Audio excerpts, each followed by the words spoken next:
Good morning, my fellow Michiganders. Good morning, my fellow Americans. Welcome to the Grassroots Army podcast. I am, of course, your host, Garrett Soldano.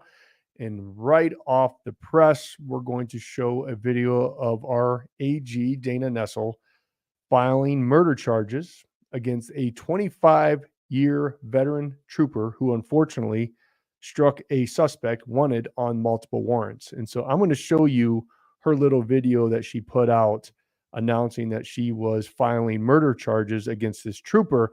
And then we're going to break it down. Now, look, the video, it says a part of the story. Now, looking for more information on this, this trooper wasn't wearing a camera. There was no camera on the car because it was unmarked. So we're not getting intent. We're not getting a lot of information. So before I pass judgment on someone, I want all the information. And so I have a lot of questions that I'm looking for the answers but I haven't found. Number one, this young man, 25-year-old Samuel Sterling, was wanted on multiple felony warrants. What was he wanted for? That's a question that we have to ask. Was these just small felonies or were they dangerous felonies? Because I know with policy, with police, if there is a suspect who could be a danger to society is fleeing in a public area, then the police officers have every right to do what they need to do to stop that threat. So there's not a hostage situation and there's not going to be a danger in public and everything else. So I don't know the answers to those questions, but those questions have to be asked. And so I'm looking forward to finding out those answers, but let me get right to the video and show you what she released yesterday. Here we go. Michigan State Police Detective Sergeant Brian Keeley, as part of the MSP Fugitive Task Force, attempted to bring Samuel Sterling into custody when Mr. Sterling fled by foot. A number of MSP troopers and other local law enforcement agents proceeded to chase Mr. Sterling, both in their vehicles and by foot, when the vehicle Detective Sergeant Keeley was driving turned and struck Mr. Sterling in a nearby fast food restaurant parking lot. Mr. Sterling was transported to the University of Michigan Metro Health Hospital, where he succumbed to his injuries later that day. We have found that Detective Sergeant Keeley's actions that day were legally grossly negligent and created a very high risk of death or great bodily harm, which could have otherwise been prevented. As a result, today we filed the following charges against Brian Keeley in the Kentwood 62B District Court. 1 count of murder in the second degree, a life offense, or alternatively, 1 count of involuntary manslaughter, a 15-year felony. So again, when you watch that video, it's so easy to play armchair quarterback in these situations. So again, I don't know the answers to the questions that I asked regarding what were the felonies that this person was accused of doing, right? I don't know if he has a criminal history past. I don't know. I'm sure there's going to be a lot of information that comes out. Did he follow policy, the trooper? Now, here's what's unfortunate, and this is why, I went through the police academy back in college, and the atmosphere and the culture of being a police officer back then was a whole hell of a lot different than it is today. And I tell you what, there's no way in hell that I'd want to be a police officer today in this day and age with the corrupt judicial system, with prosecutors like her. I would not. And here's what's happening is they're not getting good quality candidates in these academies now. They're not. And so it's scary. It truly is, because they have created such a culture. And here's a guy who's been on the force for 25 years. And I can't speak for this gentleman, Sergeant Brian Keeley. I don't know him personally, but he's been on the force for 25 years, and he doesn't have any history in the 12 years experience of safely operating police vehicles.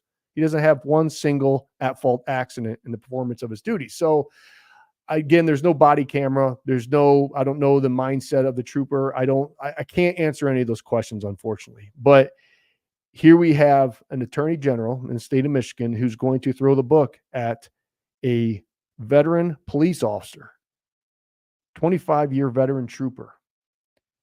You know, why would you want to be a cop in today's day and age when you're just trying to protect the public? And again, I don't know the answer to this. I'm assuming, number one, you shouldn't run for the police. It doesn't mean that you should die for running for the police. I'm not saying that. But if you're an outstanding citizen, hey, put your hands up, go through the due process, do what you got to do. Don't run, right? That's going to protect everyone involved. But he did run. So why was he running? I don't know. I can't speak for the mindset of the unfortunate young man who died from being struck from the vehicle. Again, there's just a lot of questions, but I do know it's just a horrible, sticky situation for all involved. So I will be looking for the answers to those questions before I put my 2 cents on it. But I do know that you can't rush to judgment off one video. You have to get all the information. And I've been looking all morning for that information. I've yet to find it on what were the warrants for. Did this guy have a pass? Was he going to be a danger? And what was the mindset of the trooper? I don't know. I wasn't him. Did he, think that this guy was going to be a threat to the citizens in the fast food joint? I don't know. These are all questions that I'm sure are going to come out, but it's a horrible situation. And for someone who's been on the force for that long, probably close to retirement, probably, I don't know this gentleman, maybe close to being a grandpa, and now he's maybe facing life in prison. Will it come to that? I don't know.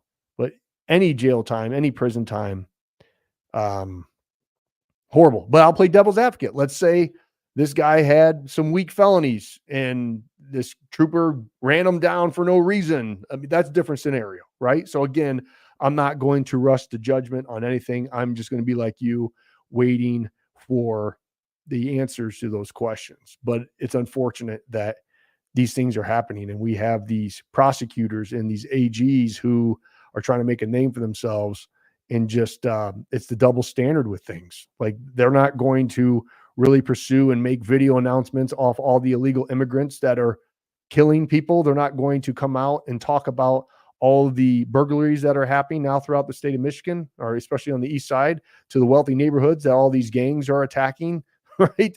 But they're going to pick the one thing that's going to give them a little limelight, and then they're going to really pressure and stress on that situation. And it just makes it's just not a good situation. Okay. So moving on to the double standard that I want to talk about.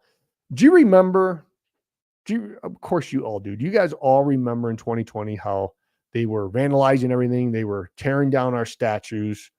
Everybody has the right to freedom of speech. If you want to burn the American flag, that's fine. If you want to do that, I don't agree with it, but that is your right in this wonderful country, that if you burn the American flag, you have a right to do that. However, you do not have the right to damage property. So let's just revisit on some of the things that they did on some of the statues. Now, the left and Antifa will say, we were just taking down, slavery and colonial and people that were for slavery and colonizing, and they were bad people, so we're not going to celebrate that part of history. That's what their claim is. But unfortunately, they took down a lot of other statues like Ulysses S. Grant. So let's revisit this, okay? And I think this happened in San Francisco and then also in Portland, where they defaced the Ulysses S. Grant High School in Portland. All right, that's the first video. And the second video will be when the statue was toppled in San Francisco. All right, that was back in the summer of love. So let's revisit those two clips, because there's many more, but I just found these two right off the bat.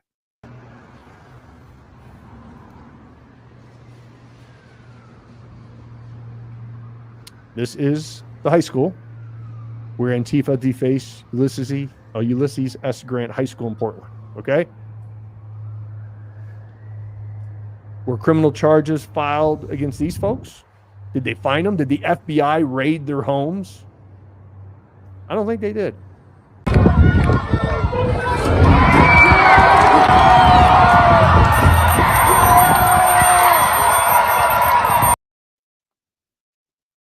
And that was them toppling down the Grant statue in San Francisco.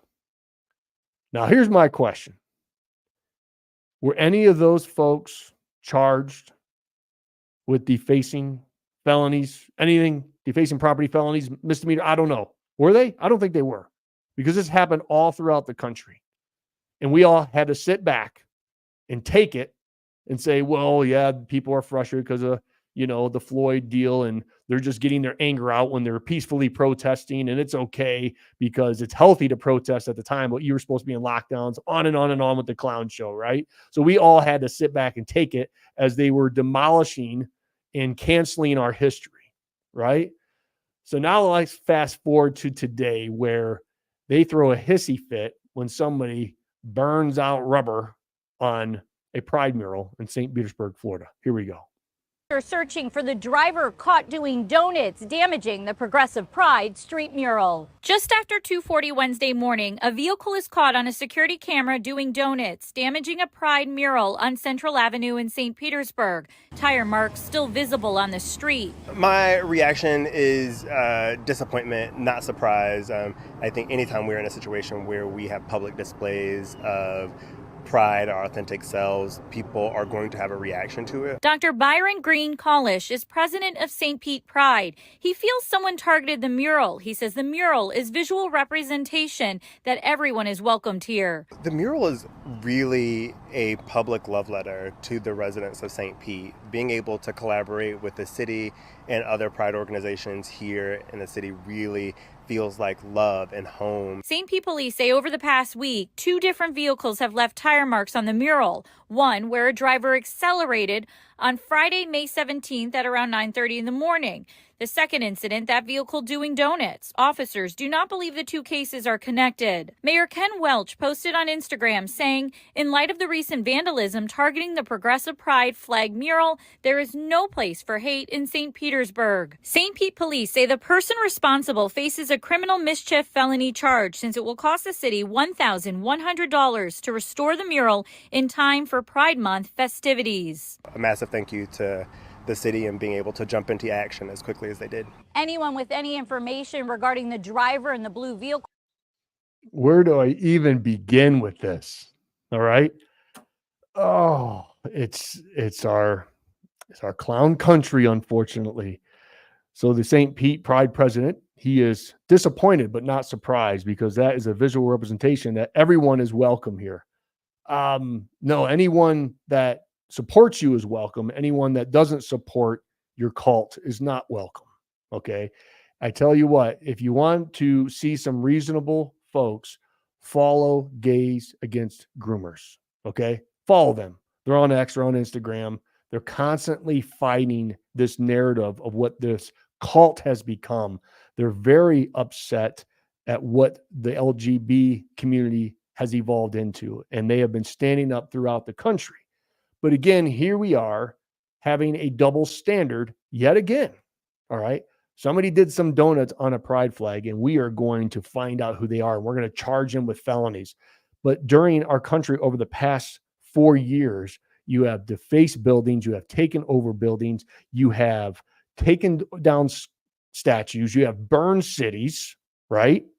Now, fast forward to the Israeli-Palestinian conflict, where now you have people stopping traffic, you have people taking over college buildings, you have people protesting, you have people being racist against the Jewish folk, right? But nothing happens. That's okay.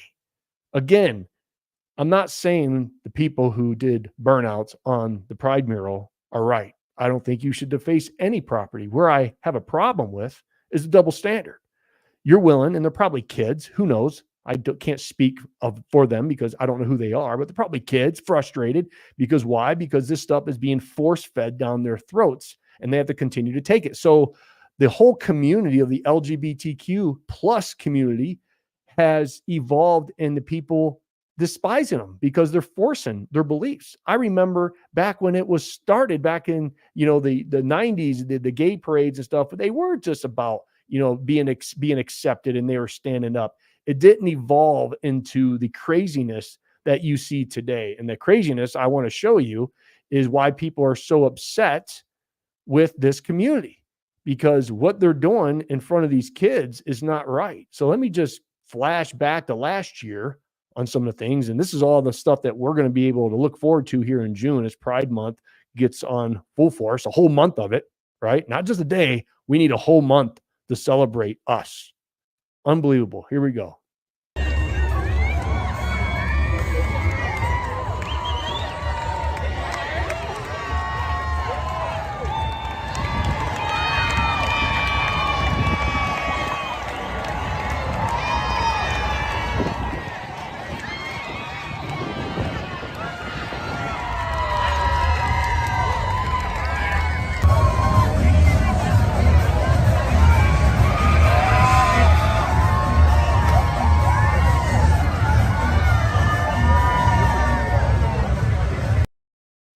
get the point. And here's my thing. If you, again, I don't know why we're having these conversations. I really don't. And let me put out a big notice that I've said time and time again. I have nothing against anyone who is part of that community. I don't care. You can do whatever you want, be whatever you want. But where I have a problem with this is when you're doing that stuff, that garbage, hot garbage, as I say, in front of kids and force feeding it down these kids' throats in the school systems. And folks like me who are standing up going, this isn't right, we're labeled as hateful, fringe right, conspiracy theorists, right? And it's not. It's called common sense. It's called logic. That garbage should not be happening in front of kids. You should not be allowing porn in school libraries. I don't care how you want to label it as. It's not right. And so that's why you have people that are frustrated doing burnouts on your Pride mural because of what you're doing. They don't agree with it. Now, do I agree that that's how you protest it? Nope, not at all. It's not right. But I do believe that if you're going to prosecute somebody for doing that, then you better go after all of the thousands of people, tens of thousands of people who continue to destroy cities in our country and statues and everything else, and all in the name of garbage, to be honest with you. But that's where I have a problem with it. Truly do. Okay. Again, that's why I love following the Gays Against Groomers, because they are brave enough, and they have been brave enough to stand up against this. And they get attacked constantly from not only their own group, but also from the entire progressive left. But they will not stand down because they disagree 100% what that community has evolved into. That's it. It's not about hating on that community. Again, I don't care what you do in the bedroom or how you live your life. It's America. I do think it's kind of comical that you see Gays for Palestine, right? Somebody needs to tell them what happens to their group over there. It's not good. And I do think it's kind of ironic that they will make signs like that when they don't understand what, if that kind of belief system got over here, what would happen to that community. That's just truth. So I'll continue to follow the story of, unfortunately, the 25-year-old veteran trooper who is charged by Dana Nessel for murder, for running into that guy. I'll find out, and when I do, I'll post it to keep you guys all up to date.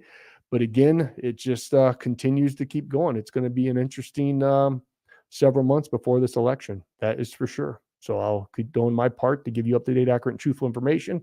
But I'm telling you what, you got to stand up. Whenever these things are happening, you have to get out there and you have to stand up. You can't sit back and just take it anymore. You can't, because they continue to take ground if you don't. And that's why it's so important that we stop the bleeding and get President Trump elected in November. God bless you. God bless the state of Michigan, of course, and always, God bless these United States. Until next time.